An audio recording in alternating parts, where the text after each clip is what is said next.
उल्लङ्घन भयो भनेर औल्याएका मात्रै हौं। अदालतबाट यस्तो र उस्तो फैसला आउनुपर्छ भनेका छैनौं। पूर्व न्यायाधीश कार्कीको टिप्पणी रहेको छ।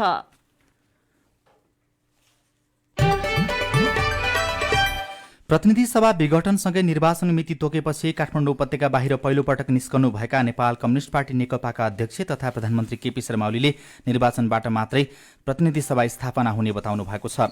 धनगढीमा शुक्रबार आयोजित सुदूरपश्चिम प्रदेश स्तरीय आमसभालाई सम्बोधन गर्दै प्रधानमन्त्री केपी शर्मा ओलीले प्रतिनिधि सभा संविधान सम्मत विघटन गरिएको र अब निर्वाचनपछि मात्रै स्थापना हुने बताउनुभयो।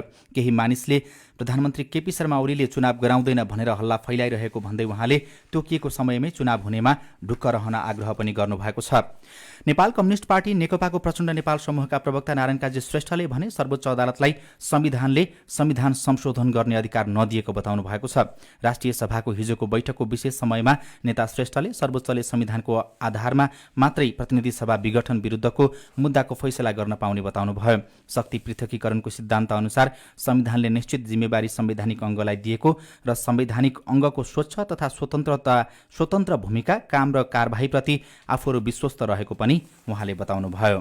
संविधानमा हुँदै नभएको प्रावधान कसैले प्रयोग गर्ने र त्यसलाई अनुमोदन गर्न संविधान संशोधनको फैसला सर्वोच्च अदालतले गर्यो भने यो कागजको खोस्टोमा संविधान परिणत हुन्छ, संविधान च्यातिएको अवस्था हुन्छ र समग्र व्यवस्थामाथि र प्रहार हुन्छ र समग्र व्यवस्था उल्टिने प्रतिगमनको दिशातिर जाने खतरा हुन्छ।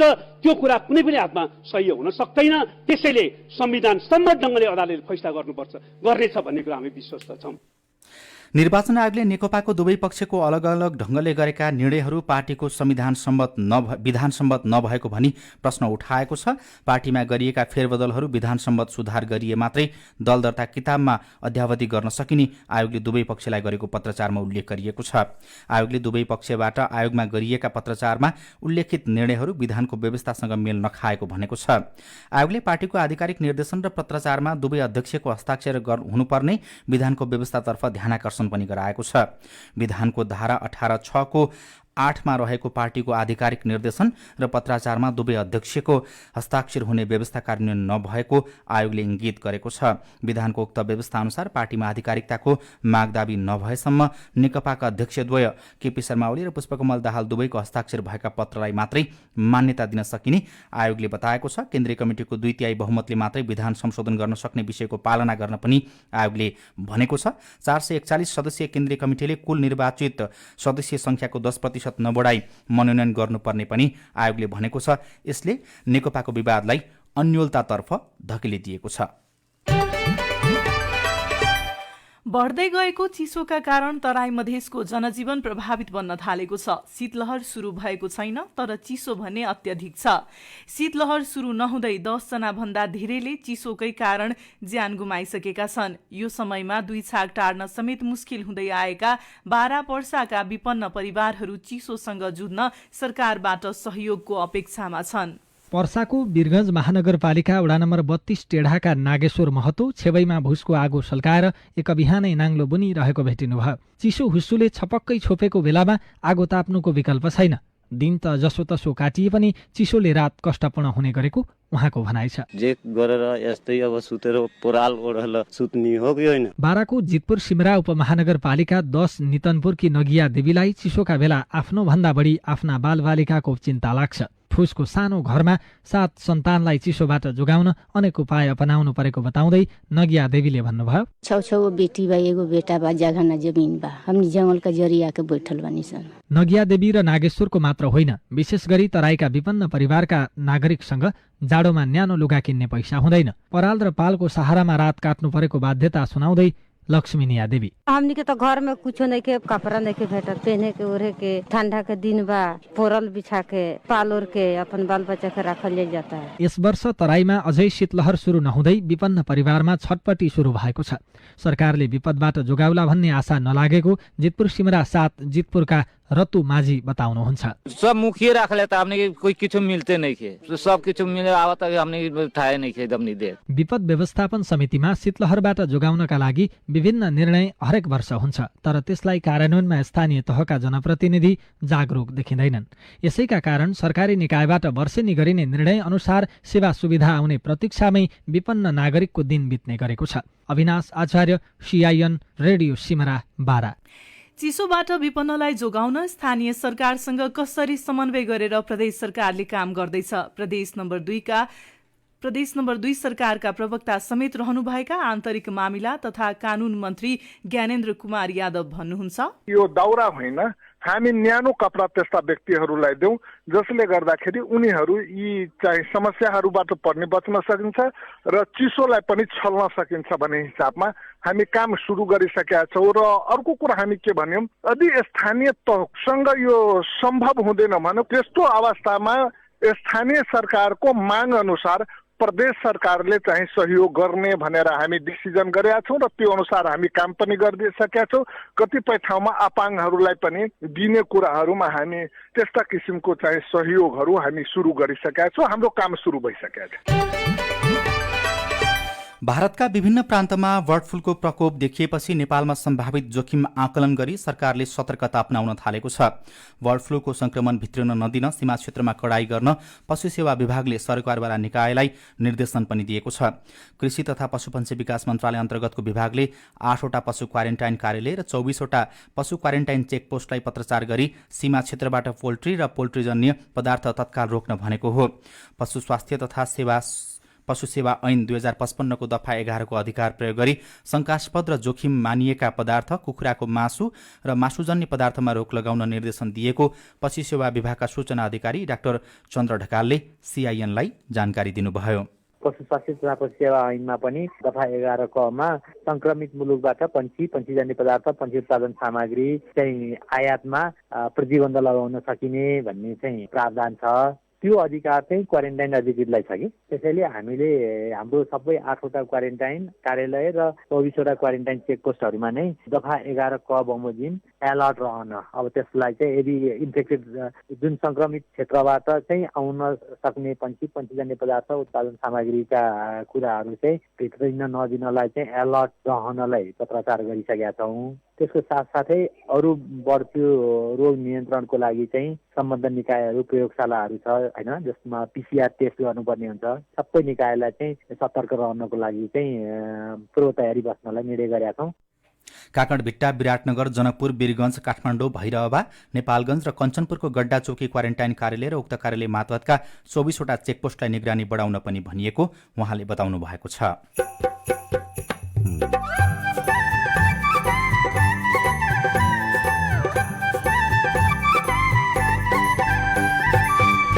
सामुदायिक सूचना नेटवर्क CIN मार्फत देशभरि प्रसारण भइरहेको साझा खबरमा प्रतिनिधि सभा नभएको अवस्थामा राष्ट्रिय सभाको काम के हुन्छ? प्रतिनिधि सभाको अनुपस्थितिमा पनि यसले विधि निर्माण, जनसरकारको विषय, संसदीय निगरानीको विषय लगायतका कुराहरू चाहिँ कामहरू गर्न सकोस् भन्ने यसले चाहिँ उद्देश्य राखेको छ। कैदकट्टा नियमावली संशोधन, अपराधीको मनोबल बढ्न सक्ने चिन्ता, कक्षा 11 को पाठ्यक्रम नटुङ्गिँदा अन्योलता कायमै, लुम्बिनी चिनी मिलले किसानलाई सबै रकम भुक्तानी दियो लगायतका खबर बाँकी नै छन्। CIN को साझा खबर सुन्दै गर्नुहोला। श्रोताहरूलाई हाम्रो रेडियोमा फेरि पनि स्वागत छ। म तपाईहरुकै प्रिय प्रिया र म शान्ता। प्रिया, हामीलाई आज लुम नेपालको सेवा परियोजना बारे इलाम, धनकुटा, मोरङ र सुनसरीबाट यति धेरै फोन आइरहेको छ कि तिमी पत्याउँदैनौ। किन नपत्याउनु? कस्तो राम्रो परियोजना छ। ल है, हामीसँग फेरि पनि फोन सम्पर्कमा कोही जोडिसक्नु भयो। नमस्ते, कताबाट को बोल्नुभयो? नमस्कार, म धनकुटाबाट। तपाईले पनि सेवा परियोजना बारे बुझ्न फोन गर्नुभएको? होइन, मैले सेवा परियोजनामा आवेदन गरिसके। सुनौलो अवसर त छोडिन्न नि। तपाईहरुको योग्यता पुग्दो रहेछ त? किन नपुग्नु नि? हाम्रो संस्थाले महिला अधिकारको विविध सवालमा काम गर्छ। सबै सदस्यमा हामी महिलाहरू मात्रै छौं। दर्ता भएको 5 वर्ष भइसक्यो अनि हामी 210 जना युवा महिलासँग काम गर्दैछौं नि त। योग्यता मज्जाले पुग्छ।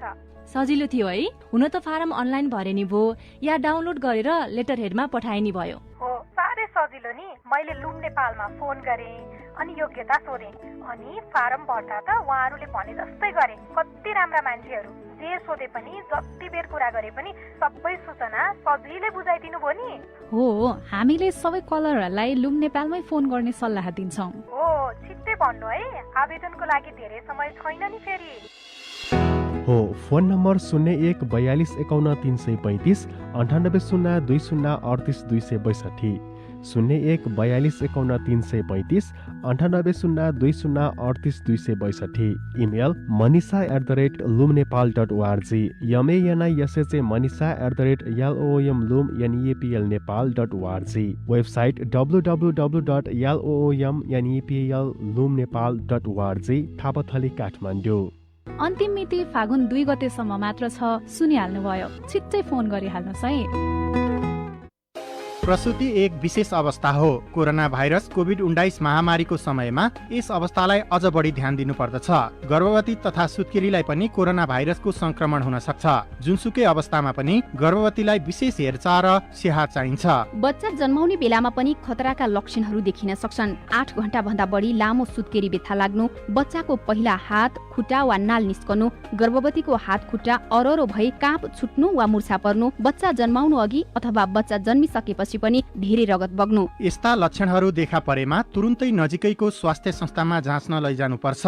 समयमै खतराका लक्षणको पहिचान गरी गर्भावस्थालाई सुरक्षित बनाऊ। कोभिड-19 सम्बन्धी कुनै पनि जिज्ञासा भएमा पैसा नलाग्ने कल सेन्टर 1115 वा 1133 मा सम्पर्क गरौँ।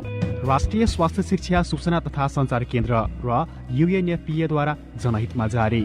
सामाजिक रूपान्तरणका लागि यो हो सामुदायिक सूचना नेटवर्क CIN। तपाईँ अहिले देशभरिका सामुदायिक रेडियो CINखबर.com र मोबाइल एप CINबाट एकैसाथ साझा खबर सुन्दै हुनुहुन्छ। अब काठमाडौँबाट प्रकाशित पत्रपत्रिकाको खबर। राजधानी दैनिकको पहिलो पृष्ठमा हजारौं बिघा सार्वजनिक जग्गा अझै व्यक्तिको नाममा शीर्षकमा खबर लेखिएको छ। देशका विभिन्न भागमा अझै पनि हजारौं बिघा सरकारी तथा सार्वजनिक जग्गा व्यक्तिको कब्जामा रहे पनि सरकारी निकायले त्यस्तो जग्गा फिर्ता गराउन कुनै सक्रियता देखाउन सकेको छैन। अख्तियार दुरूपयोग अनुसन्धान आयोगले भूमि व्यवस्था, सहकारी तथा गरिबी निवारण मन्त्रालय तथा गृह मन्त्रालय मार्फत विभिन्न जिल्ला प्रशासन कार्यालयलाई पत्राचार गर्दै कब्जा गरिएका सार्वजनिक तथा सरकारी जग्गा गराउन भनिए पनि अख्तियारको स्वनिर्देशनको समेत बेवास्ता गरिँदै आइएको छ। नयाँ पत्रिका दैनिकमा धेरै कैदीलाई जेलमुक्त गर्न मन्त्री परिषदबाटै नियमावली संशोधन शीर्षकमा खबर लेखिएको छ। प्रहरी अधिकारीहरूको गुनासो छ, फितलो सजाय र कैद सजायमा छुटको प्रावधानले अपराधीहरूको मनोबल बढेको छ, तर गृह मन्त्रालयको ध्यान भने कसरी धेरै अपराधी जेलबाट छुटाउने भन्नेमा छ। धेरै कैदी छाड्नकै लागि मन्त्री परिषदले हालै फौजदारी कसुर नियमावली नै संशोधन गरेको छ। संशोधित नियमावलीमा गम्भीर किसिमका मुद्दामा जेल परेकालाई पनि आधा कैद सजाय छुट दिन सकिने प्रावधान राखिएको छ। 13 पुसमा राजपत्रमा प्रकाशित नियमावलीको दफा 3 को उपदफा 3 संशोधन गरिएको हो। यसअघि नियमावलीमा बहुविवाह सम्बन्धी कसुर, कैदबाट भगाएको कसुरमा सजाय पाएका कैदी र अदालतको फैसला अनुसारको जरिवाना नतिरेकालाई कैद कट्टा गर्न नमिल्ने प्रावधान थियो, तर अहिले त्यसलाई हटाइएको छ।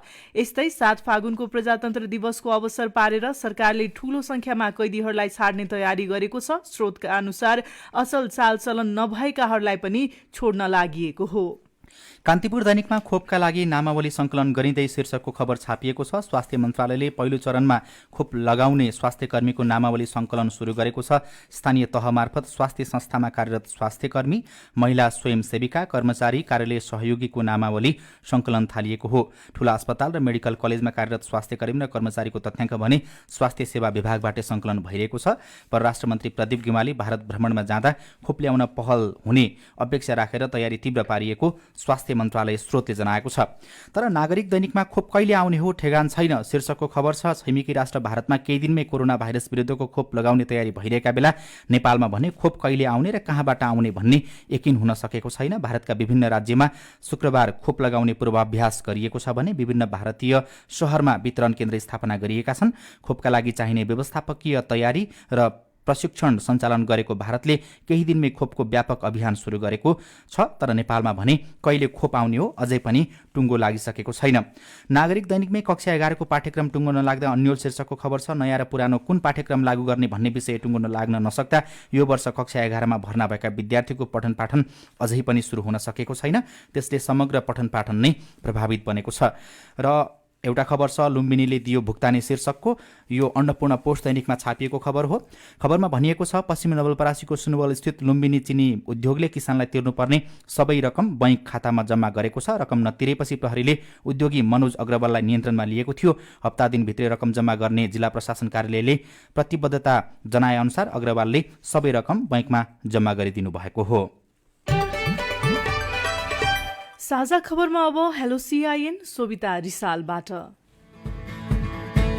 नमस्कार, म जुम्ला जिल्ला चन्ना नगरपालिकाबाट बोल्दैछु। मेरो लगायत यहाँ 10 वडावासीहरूको समस्या यो छ कि यस नगरपालिकाबाट सञ्चालित सानातिना 2-4 लाखका योजनाको काम सम्पन्न भई भुक्तानीको लागि मैले बिल भरपाई पेश गर्ने भनी आएको 20 दिन बितिसक्यो। 5 दिन ओभरसियरले दिएको लागत एस्टिमेट चेक गर्ने इन्जिनियर खोज्दै गयो। त्यसपछि योजना शाखामा टिप्पणीको लागि जाँदा कहिले कर्मचारी नभेटिने, भेटिएमा आज हुँदैन भोलि भन्ने यो अवस्था कहिलेसम्म रहने हो? तपाईको प्रश्न हामीले चन्दननाथ नगरपालिका जुम्लाका लेखा अधिकृत पूर्णबहादुर ठकुरीलाई सुनाएका छौं। लेखापाठमा आएका कुनै पनि भुक्तानीहरू उही दिनमै भुक्तानी हुने गरेका छन् होइन। अहिले भर्खर सुने उहाँले चाहिँ 4-5 दिन कोही बिदामा छन् के छन् भन्नुभयो। त्यो चाहिँ सही होइन होइन सर। त्यहाँ हामी 3 जना छौँ, अरू एकजना सलेखा सर, एकजना लेखापाल सर पनि हुनुहुन्छ होइन।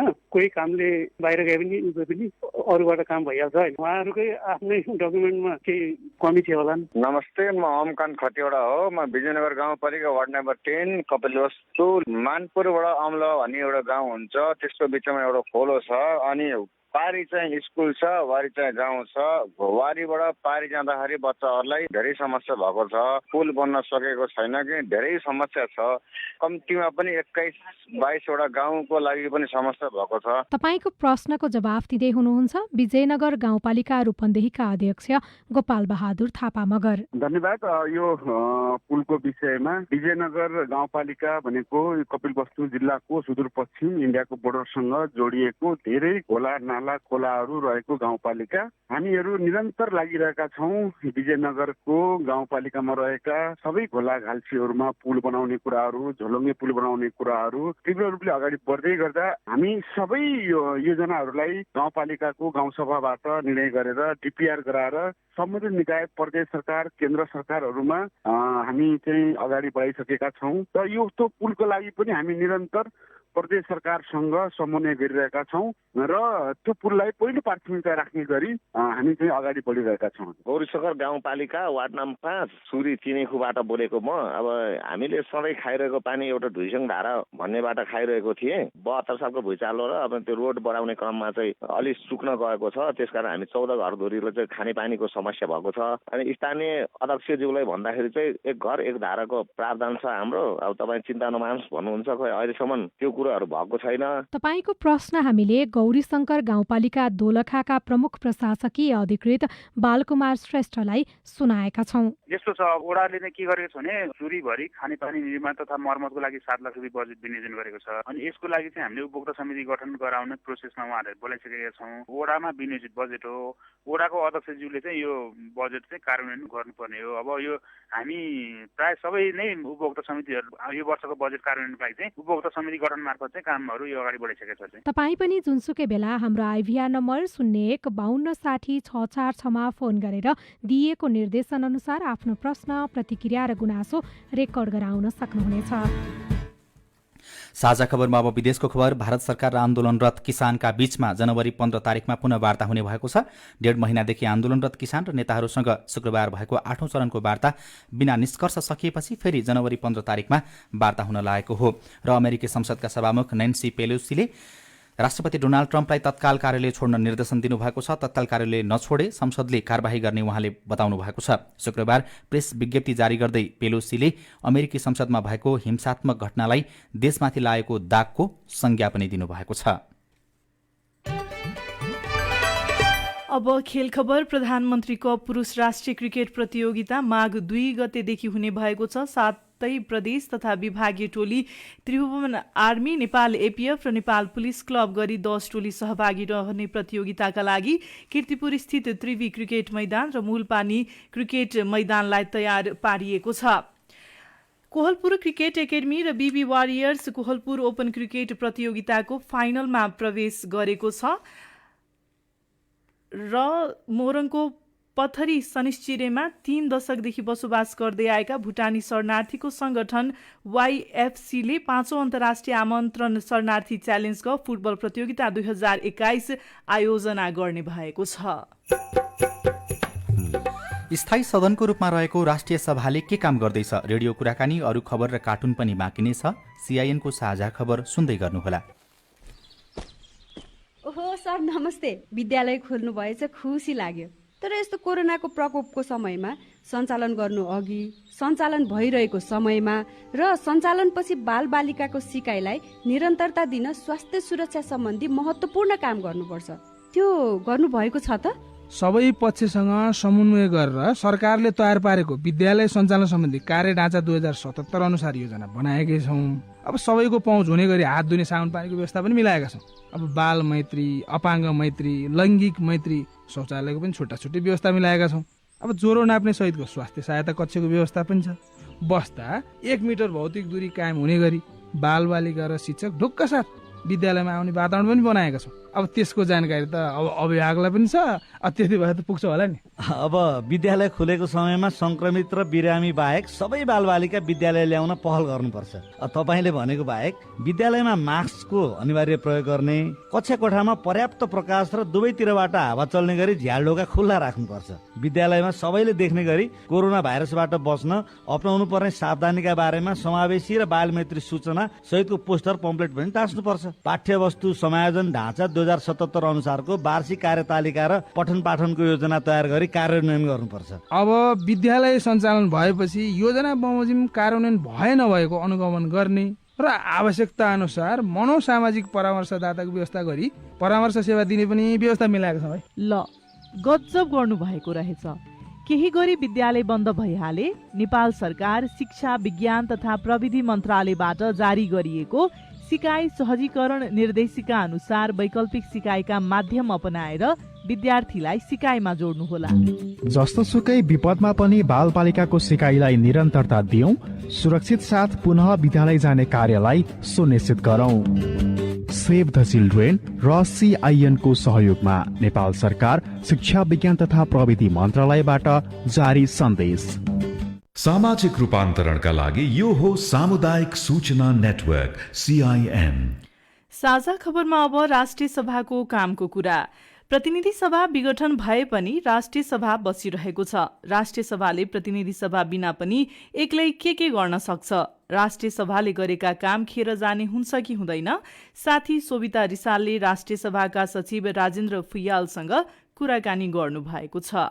सदनात्मक व्यवस्थापिकाको अभ्यास भएको हुनाले विधि निर्माणको काममा कुनै एउटा सदनले मात्रै काम गरेर त्यो काम पुरा हुँदैन। तर पनि उसले आफ्नो पार्टको काम गर्दै गर्न पनि सक्छ। प्रतिनिधि सभा अब भर्खरै विघटित भएको एकल अधिवेशनको अभ्यास पनि पहिलो भएको हुनाले मूलत जनसरकारका विषयमा समय लिएर मान्यज्यूहरूले आफ्नो धारणा राख्नु भएको छ। बिहिबार शून्य समय पनि चलेको छ र यो बीचमा हामीसँग भएका समितिका वार्षिक प्रतिवेदन प्रस्तुत गर्ने, विभिन्न संवैधानिक आयोगका प्रतिवेदनहरू संसदमा पेश हुने लगायतका कामहरू भइरहेका। प्रतिनिधि सभा नभएको अवस्थामा राष्ट्रिय सभा एक्लैले ऐन, कानून अथवा नियमहरू, विधेयकहरू अगाडि बढाउन सक्ने अवस्था चाहिँ छैन। त्यो हुँदाखेरि चाहिँ राष्ट्रिय सभा एक्लै हुँदा यसको अर्थ त्यति छैन भनेर पनि टिप्पणी हुने गरेको छ। होइन, राष्ट्रिय सभाको अर्थ नहुने भएको भए त संविधानले राष्ट्रिय सभालाई स्थायी सदन बनाउने नै थिएन र प्रतिनिधि सभा नभएको बेलामा राष्ट्रिय सभाको अधिवेशन गर्ने व्यवस्था नै गर्ने थिएन। किनभने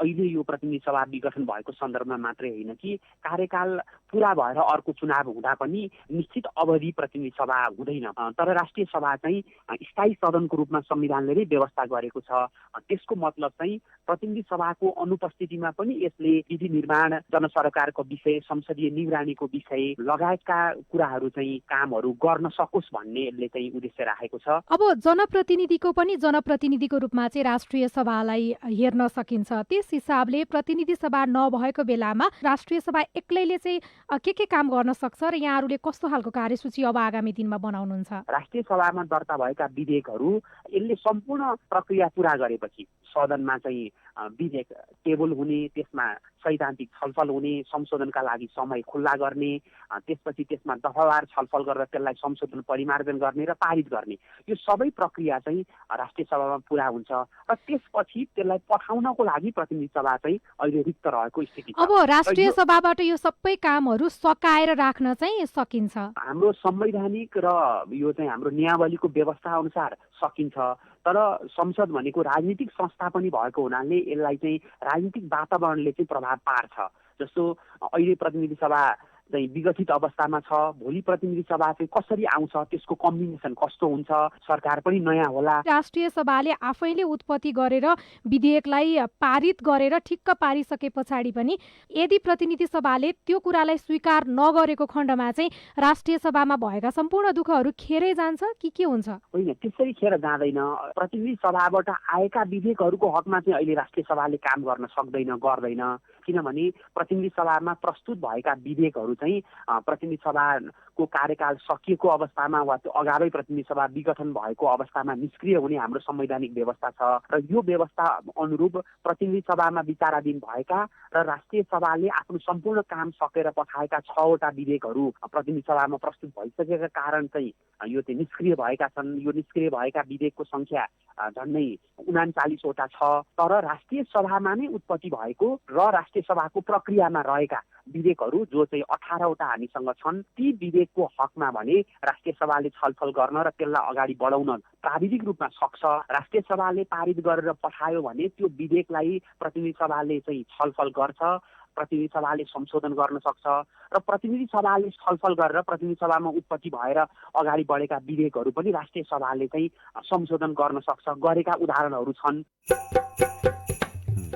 यो कुराकानीसँगै हामी साझा खबरको अन्त्यमा आइपुगेका छौँ। सामुदायिक रेडियो प्रसारक सङ्घद्वारा सञ्चालित CIN को बिहान 6 बजेको साझा खबर सक्नु अघि मुख्य मुख्य खबर फेरि एकपटक। प्रतिनिधि सभा विघटन असंवैधानिक भएको 4 जना पूर्व न्यायाधीशको निष्कर्ष। निर्वाचनबाट मात्रै प्रतिनिधि सभा स्थापना हुने प्रधानमन्त्रीको भनाई। नेकपा दुवै समूहका अध्यक्षलाई फेरि निर्वाचन आयोगको पत्र। तराईमा शीतलहर सुरु नहुँदै विपन्न नागरिकलाई समस्या। भारतमा बर्ड फ्लू देखिएपछि नेपालमा पनि सतर्कता अपनाइयो। कोरोना खोपका लागि नामावली संकलन गरिँदै। कैद कट्टा नियमावली संशोधन। अपराधीको मनोबल बढ्न सक्ने चिन्ता। कक्षा 11 को पाठ्यक्रम नटुङ्गिँदा अन्यलता कायमै। लुम्बिनी चिनी मिलले किसानलाई सबै रकम भुक्तानी गर्यो। भारतमा आन्दोलनरत किसान र सरकारबीच सहमति हुन सकेन। राष्ट्रपति ट्रम्पलाई राष्ट्रपति कार्यालय छोड्न अमेरिकी संसदका सभामुखको चेतावनी। र प्रधानमन्त्री कपको खेल तालिका सार्वजनिक। कोहलपुर ओपन क्रिकेटमा BB वारियर्स र कोहलपुर एकाडेमी फाइनलमा प्रवेश। साझा खबरको अन्त्यमा कार्टुन लिएका छौँ। चियो चर्चो शीर्षकको बासु क्षितिजले बनाउनु भएको अन्नपूर्ण पोषदैनीको कार्टुन। विद्युत प्राधिकरण देखाइएको छ। टर्च लाइट बालेर खोज्नुपर्ने स्थिति सुरु भएको छ भनेर भनिएको छ। पछिल्लो पटक झ्याप्प झ्याप्प बत्ती जान थालेको छ, अँध्यारो हुन थालेको छ। त्यही कुरालाई व्यङ्ग्य गर्न खोजिएको छ। महसुल बुझाउनको लागि एकजना व्यक्ति आएका छन्। टर्च लाइट बालेर खोज्दै खोज्दै आएका छन् अँध्यारोमा। तल चाहिँ यस्तो लेखिएको छ, महसुल बुझाउने काउन्टर कतापट्टि हो, केही पनि देखिन्न त। हवस् त, प्राविधिक साथी सुभाष पन्तलाई धन्यवाद। अहिलेलाई राजन रुचाल र स्नेहा कर्ण विदा भयौं। तपाईको आजको दिन शुभ होस्। नमस्कार। यसपछि देशभरिका सामुदायिक रेडियोबाट कार्यक्रम पढ्न देऊ अघि बढ्न देऊ प्रसारण हुनेछ। सुन्ने प्रयास गर्नुहोला।